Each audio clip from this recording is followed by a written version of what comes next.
안녕하세요. Riding on the Korean wave. Welcome to a brand new week on the Culture Wave. I'm Kwon So-ah in Seoul. Explore with us Korea's culture from all aspects and stay up to date with K-entertainment, K-travel, K-sports, K-everything. And we're going to start off the new week with our co-host Walter Lee in the studio. Hello, Walter. Happy Monday, So-ah, and happy Monday to all our viewers at home. Walter Lee here to give you your daily dose of K-Enter News. And we're also joined by Arirang's news features reporter Park Hyo-bin. Welcome, Hyo-bin. Hello, Hyo-bin. Hi, So-ah. Hi, Walter. And hello, everyone. My name is Park Hyo-bin, and I'm a news features reporter here at Arirang News. Thanks for having me today. And we're happy to have you back. Now, Hyo-bin, when you're thinking of getting around in the capital Seoul, you think of cars, buses, and subways. But I heard now there's another option, a ferry bus cruising along the Hangang River. And Hyo-bin, you've hopped on board? Yes, that's right. So the Hangang Bus is set to make its official debut very soon, and some of the residents have already had a chance to test it out, including myself. Let's take a look. In a city driven by cars, buses, and subways, this one moves differently. No rails, no tires, just water. This is the Hangang Bus, Seoul's new ferry-based public transport, designed to connect key spots along the Hangang River. This ferry just left Apgujeong and is now heading to Yeouido. The view from here is stunning. You can see the river, bridges, and tall buildings, all in one frame. Ahead of its official launch in September, the city began offering early test rides for residents to experience the new service firsthand. As the ferry glides across the water, slicing through the breeze with the skyline in full view, smiles spread among passengers on board. It was really fun riding the Hangang Bus. It made me feel happy. It's very refreshing. I'd say the view is very good. Excellent. I've been on ferries abroad, but seeing one as public transport in Seoul is amazing. The view is beautiful. It feels completely different being on the river instead of just looking at it. Step inside and it feels far from your typical subway or bus. Panoramic windows and ceiling skylights flood the interior with natural light.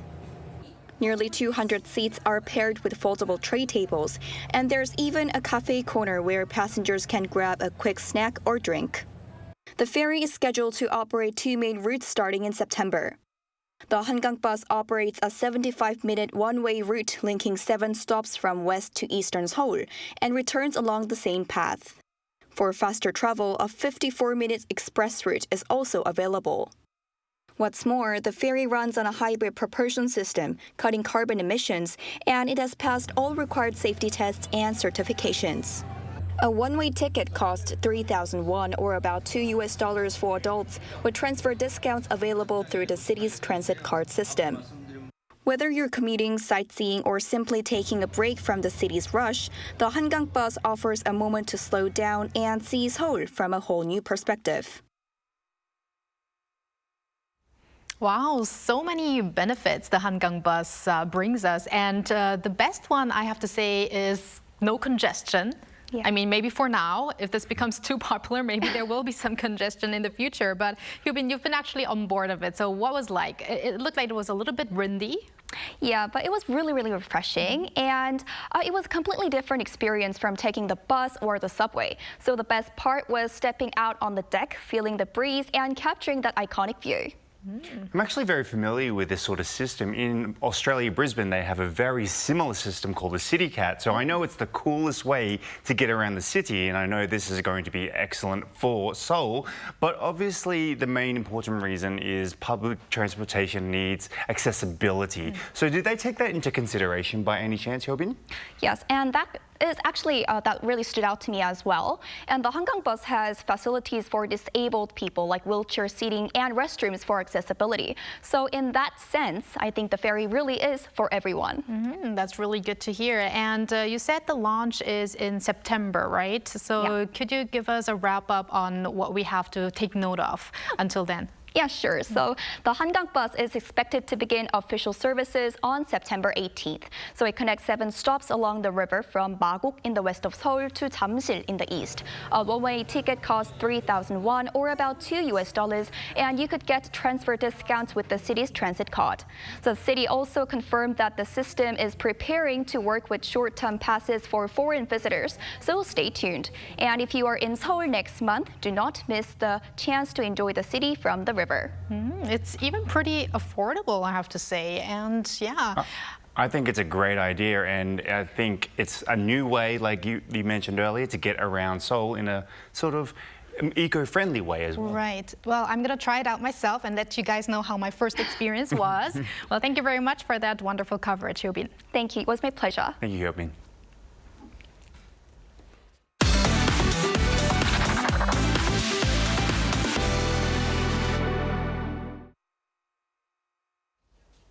And now time for K-Inter News with Walter Lee.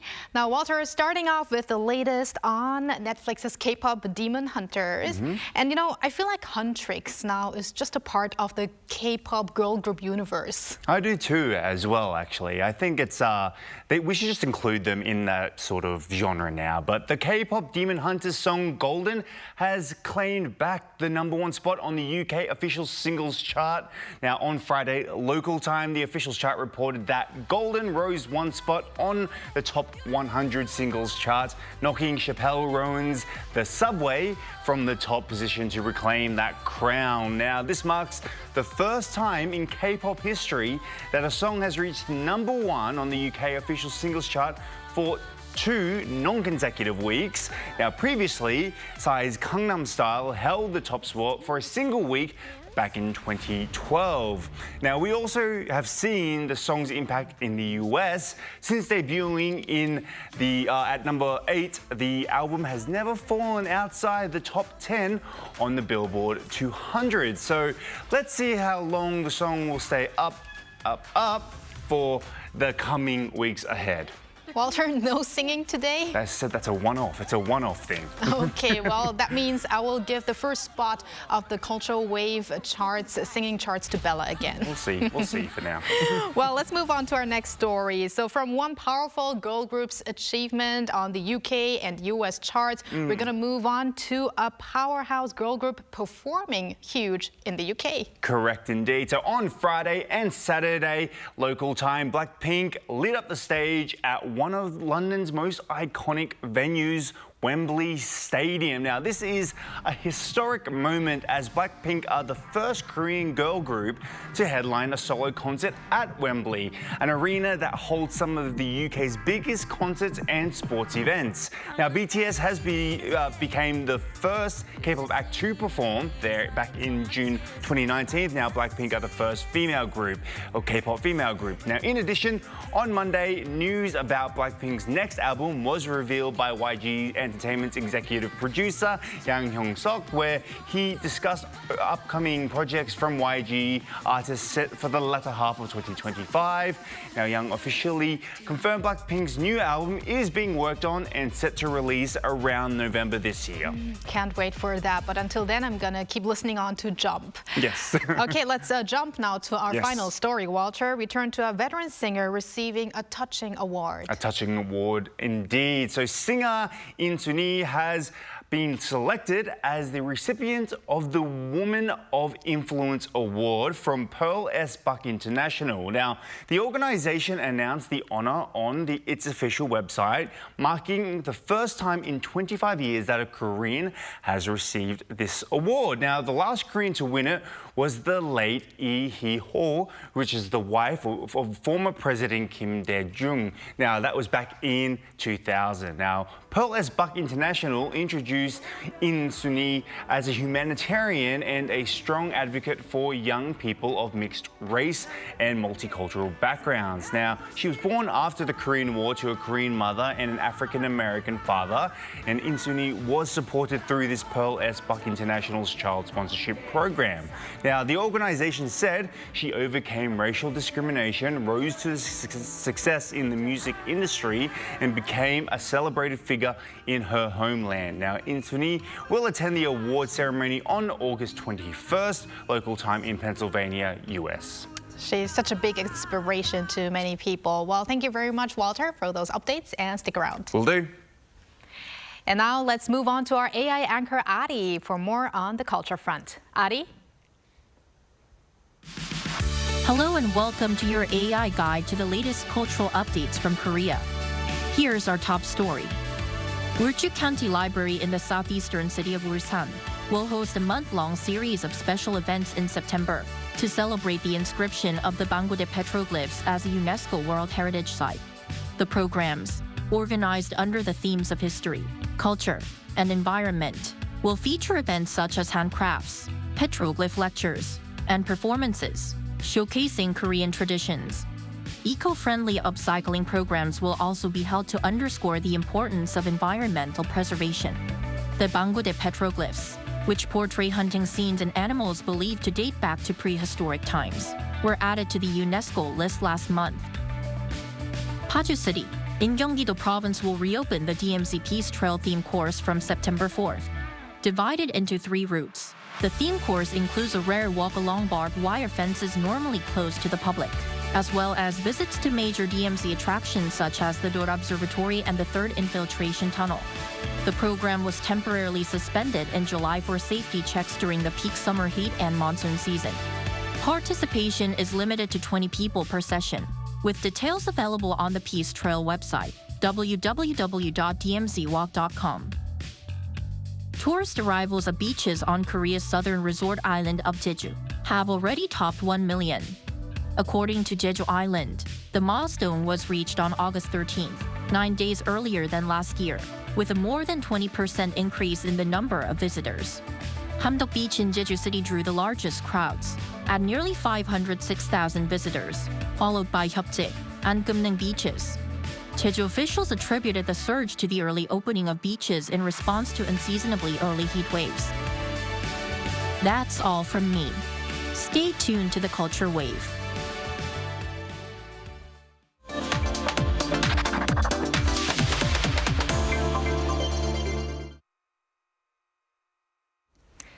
Taekwondo is known around the world, but in Hong Kong, the Korean martial art is more than just a sport.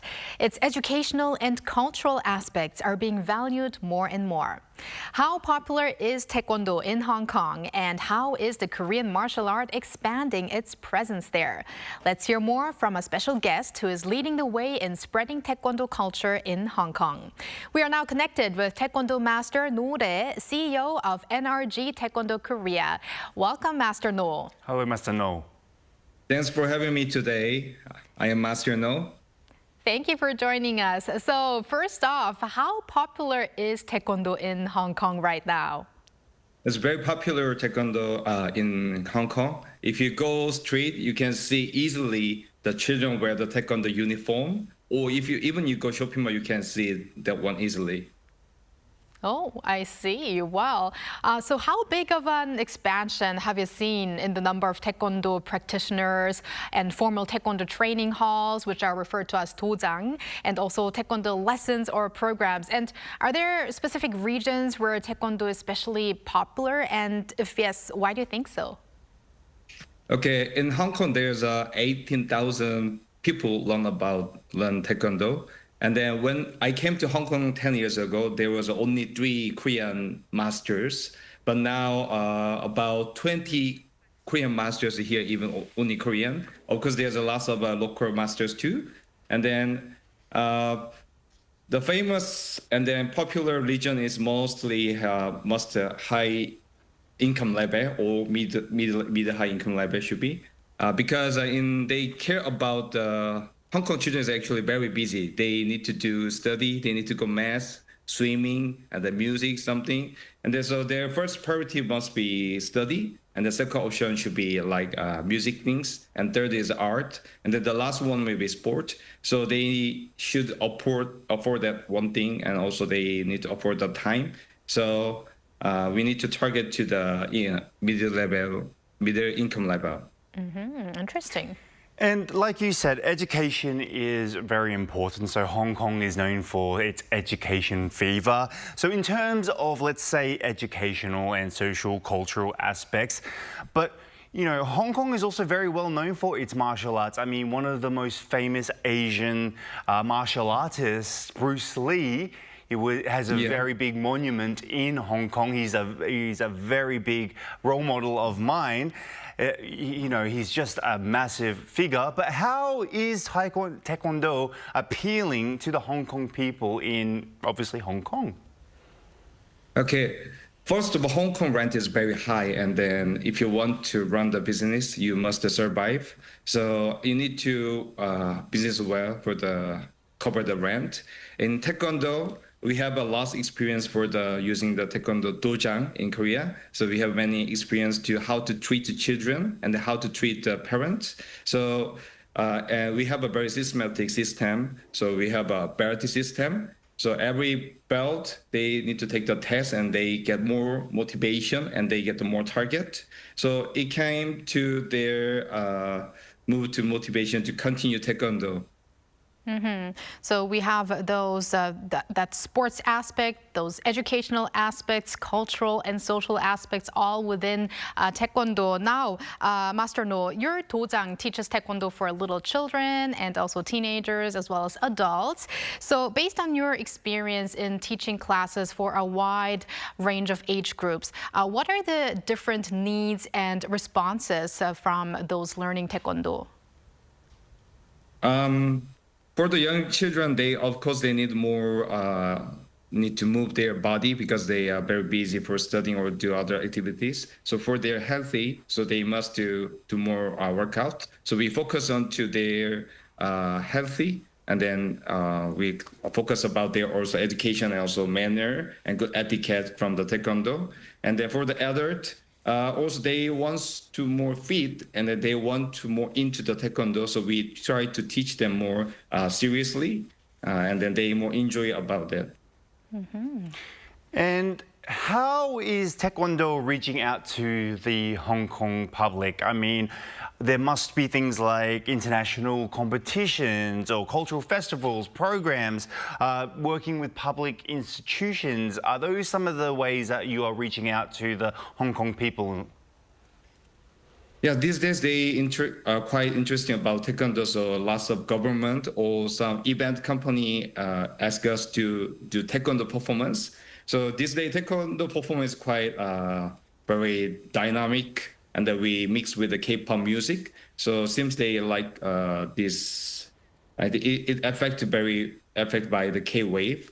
So we do lots of Taekwondo performance in like Star Avenue, like lots of famous place, and also we do in the shopping mall. Yeah, and especially we went to local schools, collaboration with the Korean Culture Center, and then we visit there, and then we try to promote Taekwondo dance. Taekwondo dance is we use the Taekwondo move with the Taekwondo K-pop music, and also we teach them self-defense. So we went to 4 schools, and then everybody loved it. Now, speaking of K-pop and K-pop dance and the Korean wave, although Taekwondo has been around in many countries for some time now, do you think the interest in Taekwondo has even gone up further after, the growing popularity of the Korean wave? Yeah, of course. We say Taekwondo is the original K-wave because we went to our senior went to other countries. And then there's more than 200 countries learning Taekwondo, and there are lots of people do Taekwondo. But these days, it's very big effort. Like a few years ago, there's some funny story. One teenager boy came to my school, and he said he wants to learn Taekwondo. And I asked, why? Why do you want to learn? And he said, I watched the drama Some My Way. He saw the Park Seo-joon play Taekwondo. So that's why he walked to our school and tried to learn Taekwondo. So I think it's very big effect by K-wave.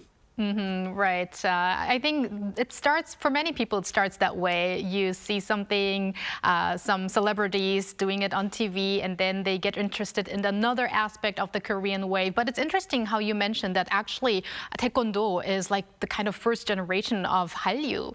But Master No, what do you think is needed for Taekwondo to continue to get lots of love in Hong Kong? And also, are there any challenges that you think need to be overcome for the further expansion?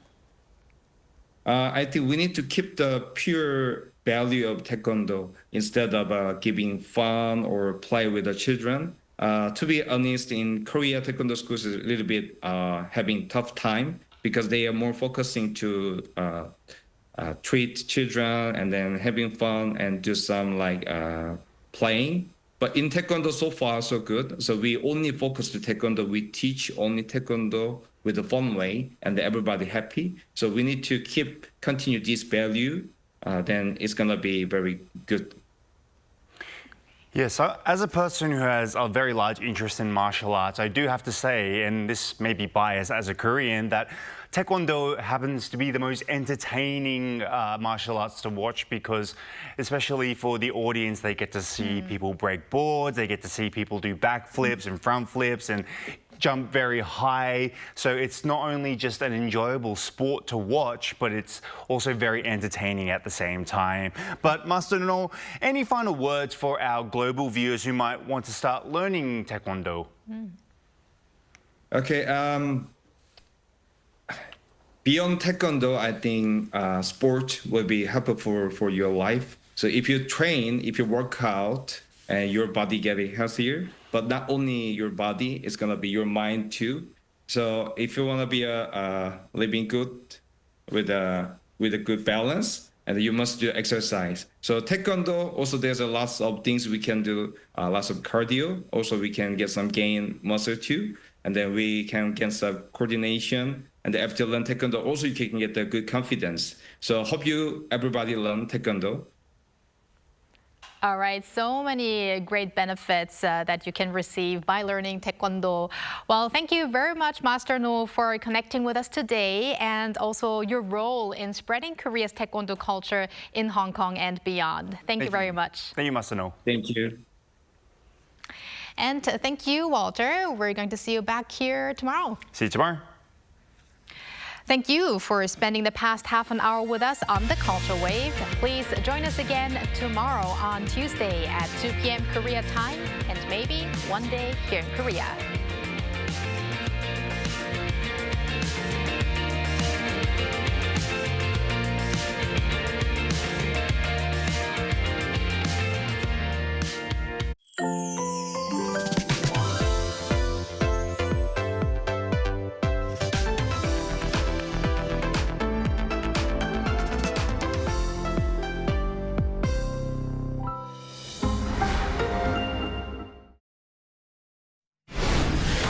천년을 이어온 우리의 지혜가 제천에서 다시 태어났어. 세대를 관통한